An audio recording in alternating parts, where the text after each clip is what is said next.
Alright guys, we have a little tiny one here. As you can see, you can't see it on the glass, but you can see it in the mirror.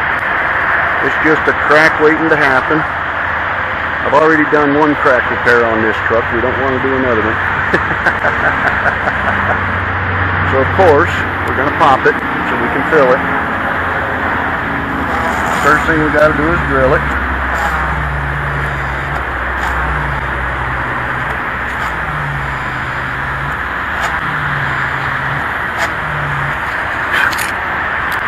Now I did a crack repair on this truck a long time ago, and I don't remember, honestly, if there was a video about it. I really don't. I'm sure that I made a video, I'm just not sure if I posted it. Because not all my videos get posted, you know. I make a lot of videos. And it's extremely noisy today because I'm right next to the highway. Look at all that traffic. Alright, let's see if we can pop this one without it breaking on us. Beautiful. Look at that. Look at that beautiful little chip in the middle.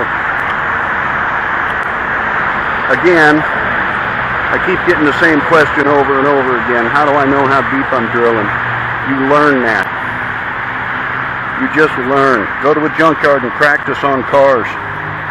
Find little chips like this. Drill into it. Tap it with your tool a couple times. If it doesn't make a chip, go just one push deeper. Tap it with your tool. If it doesn't make a chip, go one push deeper, and then remember how deep you went. I mean, that's what I did. That's how I learned what I learned. Practicing at a junkyard. Because I gotta tell you, they're teaching the same thing in the classes today that they taught 25 years ago. It's not helpful.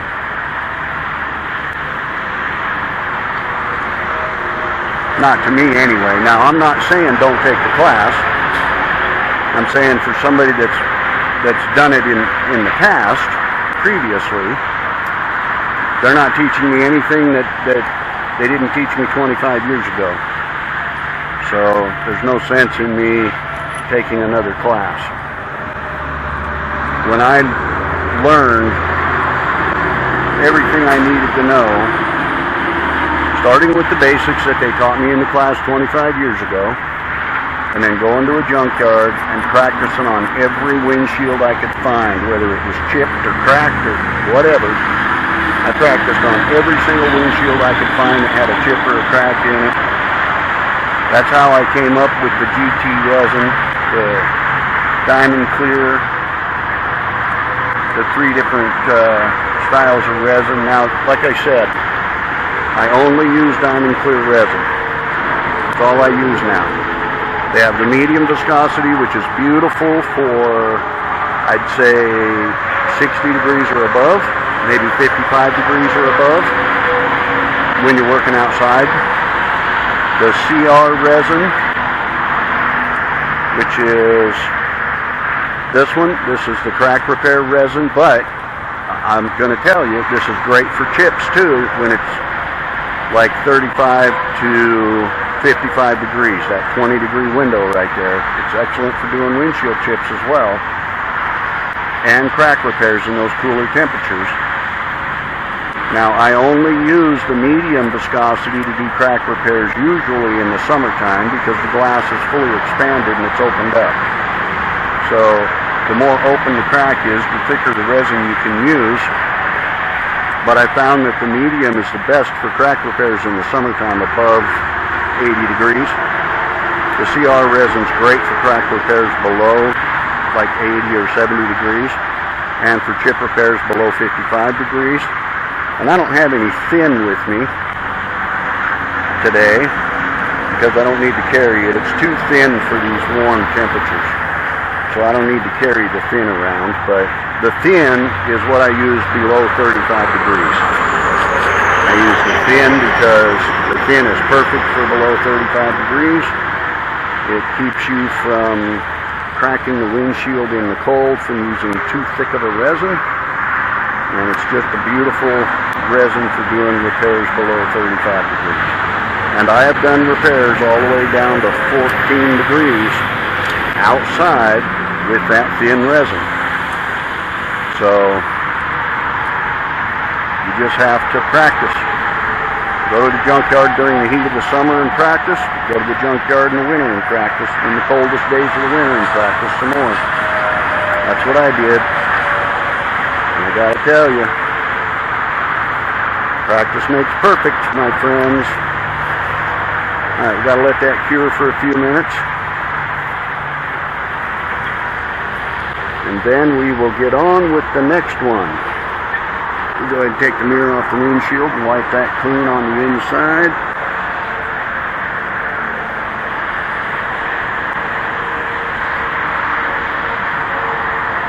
Yep, beautiful. Beautiful, beautiful, beautiful. That's going to be a wonderful repair. Again, the reason I pop those little line chips is because that way I know it's going to get full. We'll just stand here for a minute. Shoot, I was going to get off the truck and move around a little bit, but there's no sense in it. So you can see how I position myself. I stand on the floorboard of the truck. I put my bag through the gap, and I just lean against the door. Now see, I can reach halfway across the windshield to do a repair without standing on a frickin' stepladder. And I'm comfortable. I'm not straining myself. I can stand there and do the repair, and I'm comfortable, and yeah, that's not cured yet. Gotta give it another minute. Give it another minute.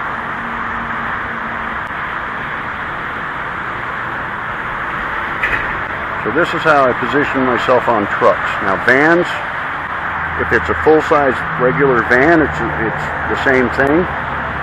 But on Sprinter vans, I'll show you one in the next video. I have a crack repair and a chip repair on a Sprinter van, and the chip is up towards the top. So that means I have to stand on the door to do it, and I'll show you how difficult that just happens to be. Standing on the door, standing in the door of a Sprinter van. Sometimes I need to get a stepladder for those.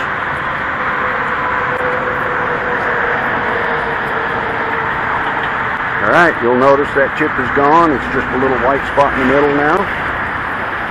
That is a beautiful thing, my friends.